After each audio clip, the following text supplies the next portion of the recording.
Salut les footeux, c'est Gonema, j'espère que vous allez tous très bien. On se retrouve aujourd'hui pour le troisième épisode de prédiction des cartes de FC26. J'espère que ça va vous plaire. Aujourd'hui les gars, je suis pas tout seul, je suis avec le frérot Koradovic. Comment ça va mon pote? Eh ben écoute, on est là, ça va et toi? Bah, écoute, ça va tranquille.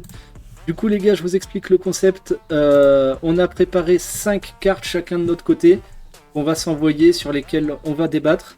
J'espère que ça va vous plaire. Du coup, la vidéo sera en 2 parties. Vous avez une partie sur ma chaîne, une partie sur celle de Koradovic. Je vous mets le lien dans la description. N'hésitez pas à aller checker, ça fera plaisir.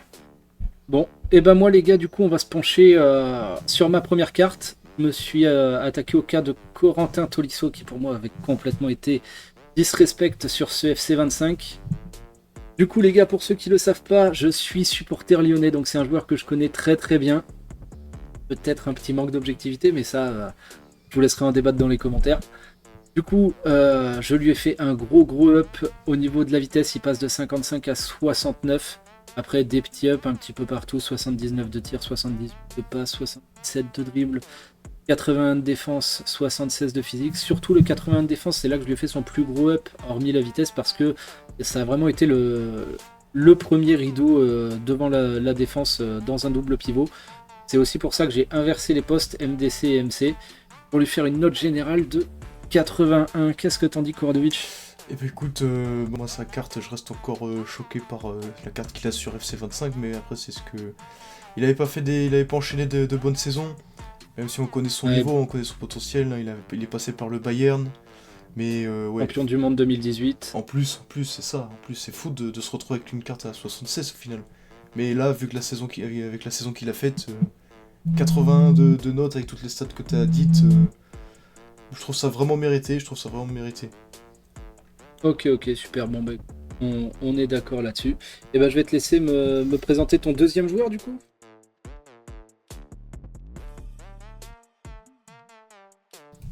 Bon bah les gars, maintenant on va partir sur mon deuxième joueur. Pour la deuxième carte, je me suis attaqué à Retegui, saison phénoménale du côté de l'Atalanta Bergame. Du coup, on a bien up la carte. On le passe de 76 à 85. Gros up un petit peu partout. On lui met une 4ème étoile de mauvais pied. Tiré pied droit, pied gauche dans la surface. Ça sera très joli, je pense.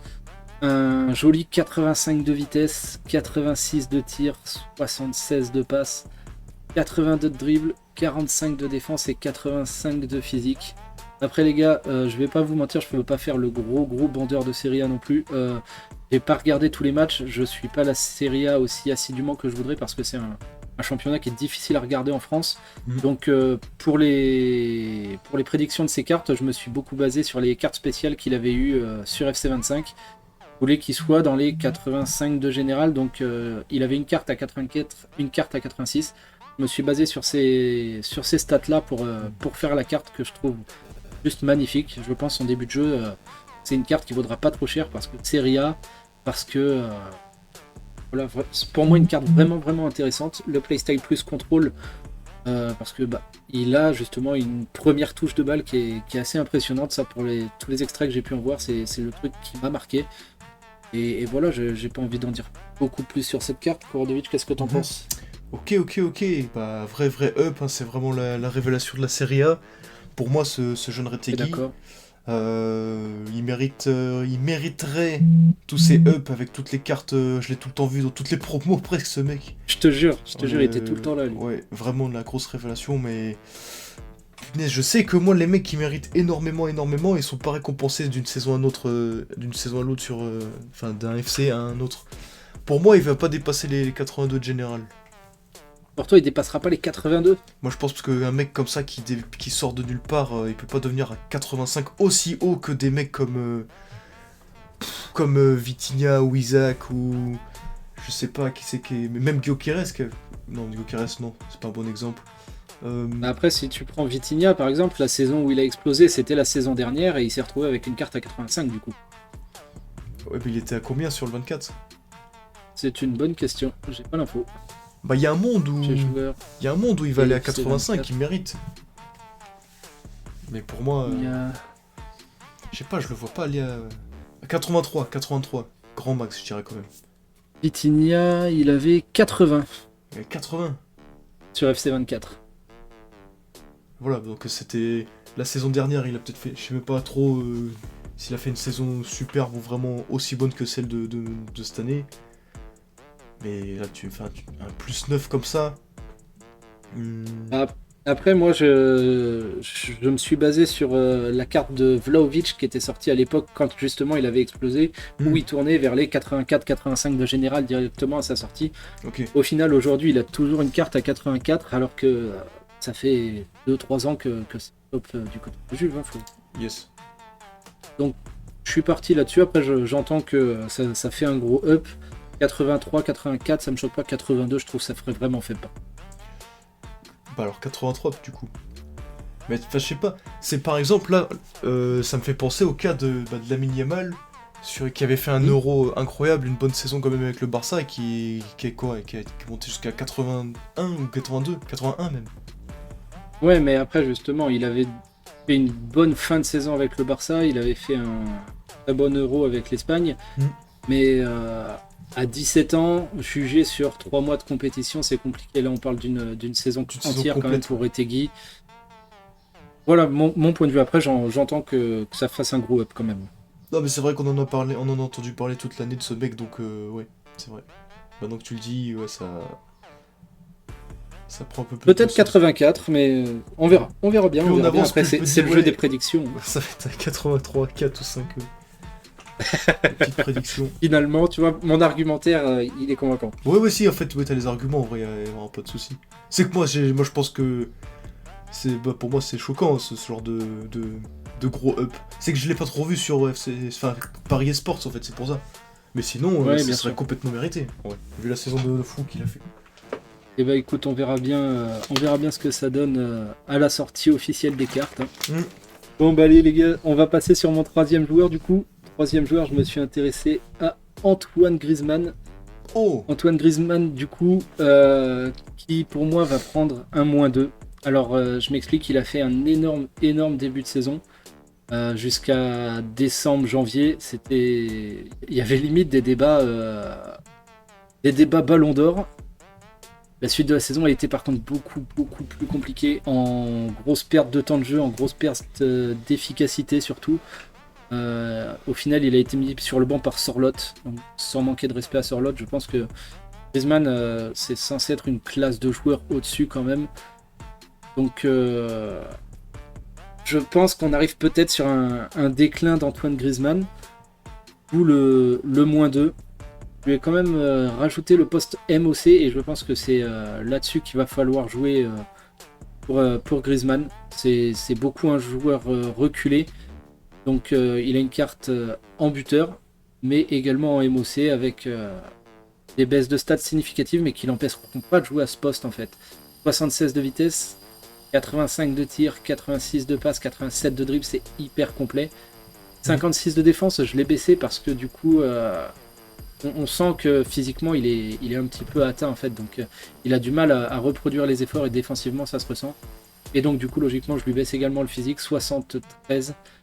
Donc ça fait quand même une très jolie carte. Je pense que le poste buteur sera oublié, mais en MOC ça peut être une carte très méta et je pense qu'elle vaudra quand même quelques crédits à la sortie du jeu. Qu'est-ce que t'en penses? Ouais.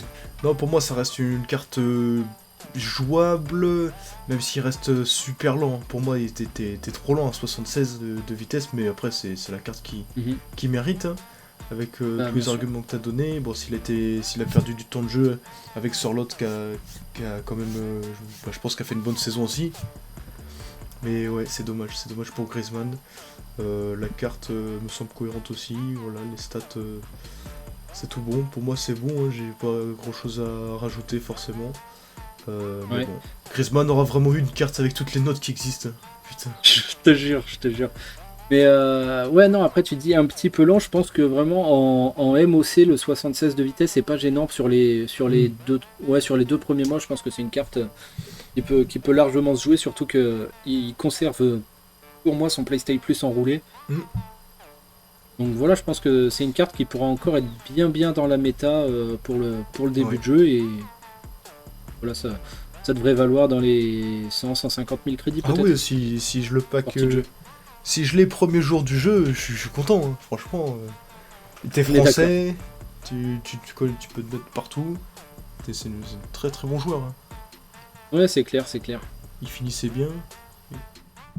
Ouais, non, franchement, voilà, après, à voir dans les stats détaillés ce que ça peut donner, mais là, l'idée, c'est de jouer au jeu des prédictions et de voir, d'essayer de prédire, et de toute façon, on sait que Electronic Arts a tendance à nous réserver des surprises chaque année. Hein. Exactement, ça c'est sûr, ça c'est vrai. Petite anecdote en parallèle, il y a le jeu Rematch là qui est sorti. Je vais certainement me l'acheter. Et si ça vous intéresse, les gars, je vous ferai peut-être une ou deux vidéos dessus, purement du gameplay, du foot un petit peu à la Rocket League. Ça me fait bien marrer. J'ai très très envie d'essayer. Donc si ça vous intéresse, n'hésitez pas à me le dire dans les commentaires. Okay. Ça, moi, alors c'est qui ton 4ème ou 5ème joueur? Je peux compter moi. Donc mon 4ème joueur, c'est Jamal Musiala. Musiala. Le Jamal Musiala, du coup, qui a encore fait une saison top niveau. Je me suis basé sur ce que j'en ai vu. Le Bayern qui a fait un parcours quand même très intéressant en Ligue des Champions. On les voyait sortir. C'est faux, ils se sont fait sortir très vite par le Barça. Par l'Inter en plus. Par l'Inter, oui. On les voyait justement très beaux face à l'Inter. Et ils se sont fait sortir. Donc malgré tout, Musiala c'est le maître à jouer de cette équipe. Hein. Lui et Kane, c'est dévastateur dans le jeu et dans la finition. Donc comme j'ai mis un +1 à Wirtz, je mets un +1 à Musiala. La carte MP, geste technique, on touche pas. 84 de vitesse, je voyais pas trop de raison de bouger. Après on a fait des up, 82 en tir, on lui a bien up la passe surtout. Parce que c'est vraiment le meneur de jeu de cette équipe. Donc 81, 90 de dribble, 67 de défense, 68 de physique. Parce que pour moi, il méritait d'être un peu plus complet que ça. Dans une équipe moderne, de toute façon, il n'y a pas de place, je pense, pour des joueurs qui ne feront pas les efforts. Donc c'est pour ça que j'ai ces augmentations-là. Ça change pas grand-chose à la carte. C'est des petits +4 sur des stats qui nous intéressent moins pour son poste. Mais elles me paraissaient honnêtes. Ok. Ce que tu as fait, c'est que tu as choisi d'augmenter ces stats que tu vois moins forcément. Après, il a peut-être vraiment fait énormément de récupération de balles, les efforts. Je me suis pas trop penché sur ça. Tu penses que ça a vraiment été un joueur à la Kvara à vraiment revenir sur les Dumfries Oui, bah là tout de suite, quand on parle de retour, on a tous cette image-là. Non, après, je pense que quand je parle des efforts, c'est plus... oui, il faut faire les efforts défensifs, mais savoir presser un petit peu à la Dembélé, savoir se démarquer, se déplacer, etc. Beaucoup de mouvements, c'est surtout ça aussi que j'appelle savoir faire les efforts en fait. Ok, oui. Donc cette saison 2024-2025, c'est 12 buts, 2 passes décisives. Oui, en Bundes, en Ligue des Champions, ouais, il a mis 3 passes, 3 12 matchs, 3 buts, 3 passes, c'est ça. En Coupe d'Allemagne, 3 matchs, 3 buts. Oui. Donc voilà, c'est vraiment un terminal avec Kane. Et d'ailleurs, ça se ressent dans sa carte au final. Tu vois, le 81 de passe, c'est pas non plus le mec à la De Bruyne. C'est pas encore caviar sur caviar. Mais ça me paraissait honnête de le monter au moins à ce niveau-là. Ok, non, c'est bon. C'est bon. Je pense qu'en début de jeu, on est sur une carte qui sera bien dans la méta avec le R1 en plus. Ouais, ça c'est bon, ça, ouais, franchement là, c'est une carte un peu à la Bernardo Silva, hein, finalement, c'est la même chose, mais en Allemagne, et puis... Non, ça me fait penser à lui. Silva... Ouais, non, je capte le délire, je capte. Peut-être un peu plus complet à la rigueur, mais... Oui, un peu plus... Mais complet. Ouais, non, je comprends. Allez, let's go. Donc les gars, dernier joueur de la vidéo, on est parti sur Virgil van Dijk, qui a juste fait une saison curieux avec Liverpool. Hein, il avait eu un petit passage compliqué un petit peu il y a 2 ans. Et puis bah là, depuis 1 an et demi, 2 ans, ouais, on le retrouve vraiment en forme.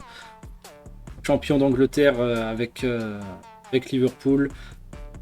Éliminé prématurément en Ligue des Champions, mais on se rappellera de la phase de Ligue de ce Liverpool qui avait choqué tout le monde.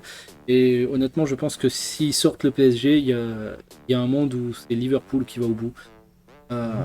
Difficile à dire dans le sens où ils sont sortis très tôt, mais En première ligue, ils ont roulé sur tout le monde avec Salah devant, lui derrière. C'était vraiment une équipe très très impressionnante. Et pour moi, ça serait logique donc qu'ils prennent son +1.